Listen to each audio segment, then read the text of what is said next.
Assalamualaikum warahmatullahi wabarakatuh. Perkenalkan, saya Sfarwahi Febriani dan rekan saya, Marcelus Yuriko Hadi Eka Putra, ingin mempresentasikan tugas besar psikologi industri dengan materi analisis jabatan yang dilakukan pada studi kasus PT HM Sampurna Tbk. Di bab 1, kami akan mempresentasikan mengenai sejarah dan gambaran umum perusahaan. PT HM Sampurna didirikan oleh Lim Seng Ti, seorang imigran dari Fujian, Tiongkok, pada tahun 1930. Pada masa kejayaan, awalnya memiliki 1.300 karyawan dan mampu memproduksi 3 juta batang rokok dalam seminggu. Namun, pada tahun 1942, perusahaan mengalami kemunduran dengan adanya Jepang di Indonesia yang menyita semua asetnya. Setelah kemerdekaan Indonesia, perusahaan harus merintis kembali dari awal hingga akhirnya pada tahun 1959, Lim Seng Ti meninggal dunia dan perusahaan dilanjutkan oleh kedua putrinya. Namun, pada tahun 1959 mengalami kemunduran, hingga kemunduran dan kepemimpinannya digantikan oleh putra kedua Lim Seng Ti yang lebih dikenal sebagai Aga Sampurna. Pada 13 Oktober 1995, Aga Sampurna meninggal dunia dan digantikan oleh putranya, Putra Sampurna, yang berhasil menjadikan perusahaan publik pada tahun 1990. Hingga pada akhirnya Putra Sampurna digantikan oleh putranya, Mikhail Sampurna, pada tahun 2005, Philip Morris. Philip Morris International Inc. mengakuisisi saham mayoritas PT HM Sampurna melalui afiliasinya di Indonesia. Tujuan dari PT Sampurna yaitu mengetahui pelaksanaan analisis jabatan di perusahaan dan mengetahui evaluasi jabatan yang ada di perusahaan.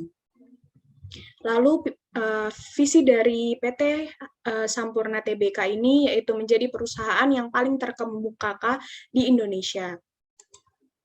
Untuk misinya yaitu tangan-tangan yang mewakili pemangku kepentingan utama yang harus dirangkul perusahaan untuk mencapai visi dan misinya.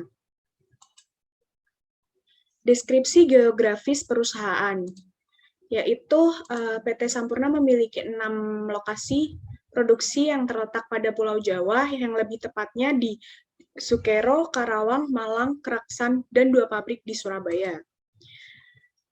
PT Sampurna Tbk memiliki kantor representatif di gedung One Pacific Place, Jakarta Selatan.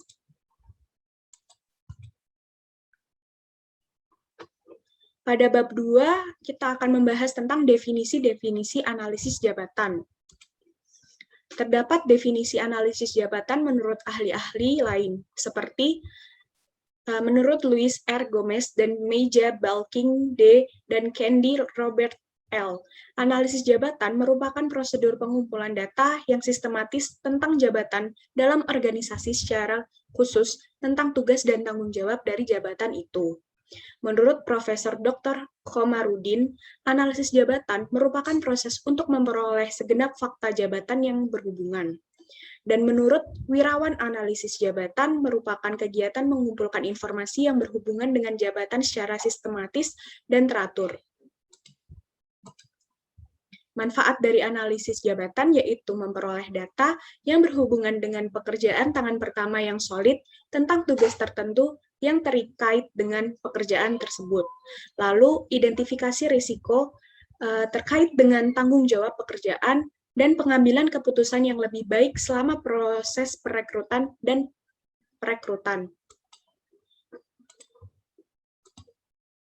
Lalu untuk proses analisis jabatan sendiri yaitu pertama kita menentukan maksud pelaksanaan dari analisis jabatan tersebut, yang kedua mengidentifikasi pekerjaan yang dianalisa, yang ketiga menjelaskan proses kepada karyawan dan menentukan tingkat keterlibatannya. Pada yang keempat, menentukan metode dan pelaksanaan pengumpulan data informasi analisis pekerjaan. Yang kelima, yaitu memproses informasi analisis pekerjaan. Pada slide selanjutnya, metode analisis jabatan. Metode kuesioner, yaitu dilakukan dengan mengirimkan sejumlah kuesioner kepada orang yang menduduki jabatan yang akan dianalisis untuk mengisi kuesioner dan menjelaskan tugas-tugas, aktivitas kerja, dan tanggung jawab. Yang kedua ada metode observasi, yaitu mengumpulkan informasi dengan mengamati individu yang melakukan pekerjaan itu dan mencatatnya untuk menguraikan tugas dan kewajiban yang dilakukannya. Yang ketiga yaitu metode wawancara.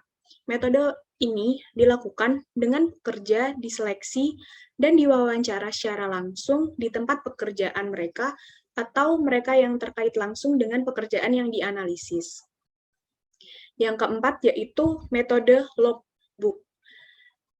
Dengan meminta pemangku jabatan untuk mengisi buku harian setiap hari dan mencatat apa saja aktivitas dan tugas-tugas yang mereka lakukan. Selanjutnya, spesifikasi jabatan. Untuk spesifikasi jabatan sendiri memiliki faktor-faktor khusus, yaitu menentukan sifat suatu jabatan dalam organisasi, antara lain desain peralatan secara fisik, peraturan ruang kerja secara fisik, dan menentukan sifat aktivitas kerja beberapa jabatan, lalu prosedur, metode bekerja, standar jabatan, dan menunjukkan aktivitas kerja. Yang ketiga yaitu pembagian tugas menunjukkan kombinasi aktivitas individu. Jadi struktur organisasi mempengaruhi sifat tiap jabatan, terutama dalam hal seperti manajemen, supervisor, dan posisi staf. Yang keempat, lingkungan kerja secara fisik dan lingkungan secara sosial mempengaruhi sifat kerja. Yang kelima, yaitu orang yang bersangkutan juga mempengaruhi aktivitas pekerjaan, bagaimana pekerjaan itu dilakukan. Untuk evaluasi jabatan. Evaluasi jabatan sendiri mempunyai beberapa metode, yaitu yang pertama metode ranking. Metode ranking memang paling simpel atau praktis, yaitu hanya dengan membandingkan setiap jabatan yang ada di dalam organisasi perusahaan dengan melihat kemampuan yang dipersyaratkan atau effort dan tanggung jawab dan kondisi pekerjaan. Yang kedua yaitu klasifikasi. Metode klasifikasi ini adalah dengan menempatkan jabatan-jabatan pada grade atau kategori tertentu yang telah dibuat sebelumnya atau yang sudah menjadi standar.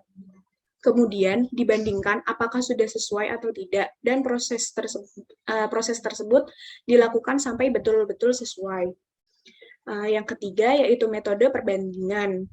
Faktor metode ini membandingkan faktor-faktor suatu jabatan yang biasanya dikompensasi dan jumlah faktor yang dibandingkan tidaklah banyak. Biasanya 4 atau 5 faktor. Dan biasanya yang dibandingkan adalah kemampuan, effort, tanggung jawab, dan kondisi pekerjaan. Yang keempat, yaitu point method. Metode point memberikan poin tertentu kepada faktor-faktor suatu jabatan seperti kemampuan, effort, tanggung jawab, dan kondisi pekerjaan. Kemudian seluruh hasil penilaian pada setiap faktor dijumlahkan sehingga didapatkan jumlah total poin tertentu. Semakin tinggi jumlah poinnya, semakin tinggi juga nilai jabatannya. Setelah evaluasi jabatan dilakukan dan diketahui bobot atau nilai jabatannya. Selanjutnya adalah melakukan evaluasi personil. Kegiatan ini dilakukan untuk menempatkan setiap personil yang sesuai antara kemampuan personil dengan syarat jabatan, sehingga kita akan melihat bahwa setiap personil akan duduk pada kursi yang pas dan personil dimasukkan yang dimaksud akan mendapat imbalan atau gaji yang pas juga. Selanjutnya untuk slide 13 akan dilanjutkan dengan teman saya, Riko.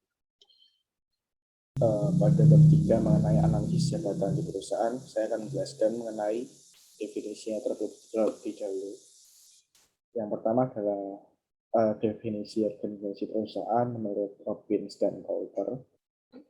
Menurut beliau, struktur organisasi adalah sebuah kerangka kerja formal organisasi yang dengan perangkat kerja itu tugas-tugas pekerjaan dibagi-bagi, dikelompokkan, dan dikoordinasikan.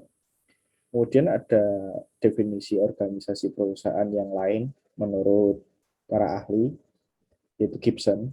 Menurut beliau, struktur organisasi perusahaan merupakan sebuah pola formal dalam mengelompokkan dan mempekerjakan. Kemudian lanjut slide berikutnya. Di sini dapat dilihat mengenai struktur organisasi perusahaan. Dapat dilihat pada PT Sampurna Tbk, kerangka struktur organisasinya dapat dilihat pada gambar ini. Paling atas ada komisaris utama, kemudian di bagian kiri ada komite audit, dan di bagian kanannya ada sekretaris komisaris. Kemudian di bawahnya ada direktur utama dan wakil direktur utama. Ya. Kemudian lanjut ke slide berikutnya. Di sini saya akan menjelaskan job description mengenai struktur organisasi perusahaan. Yang pertama adalah komisaris. Di sini komisaris adalah organ perseroan yang bertugas melakukan pengawasan secara umum atau khusus sesuai dengan anggaran dasar serta memberi nasihat kepada para direksi. Ini ada foto maksud saya komisaris utama dari PT HM Sampurna Tbk, yaitu John Gladin yang berasal dari Australia. Kemudian yang kedua ada presiden direktur. Di sini presiden direktur memiliki wewenang untuk merumuskan dan menetapkan suatu kebijakan atau program umum perusahaan atau organisasi sesuai dengan batas wewenangnya. Di sini ada foto dari direktur PT HM Sampurna Tbk, yaitu Mindaugas Traumpaitis. Kemudian slide berikutnya ada job description dari divisi-divisi lain di perusahaan PT HM Sampurna Tbk. Yang pertama adalah divisi sumber daya manusia untuk yang memiliki wewenang untuk mengatur cara dan sistem penilaian kinerja masing-masing karyawan. Kemudian ada divisi administrasi untuk melakukan arsip data. Kemudian ada divisi pemasaran untuk melakukan manajemen kampanye pemasaran. Kemudian ada divisi manufacturing yang bertugas untuk melakukan proses pembuatan atau pengolahan terhadap bahan baku. Kemudian yang terakhir ada divisi keuangan yang bertugas untuk pemegang uang perusahaan serta menerima dan mengeluarkan uang.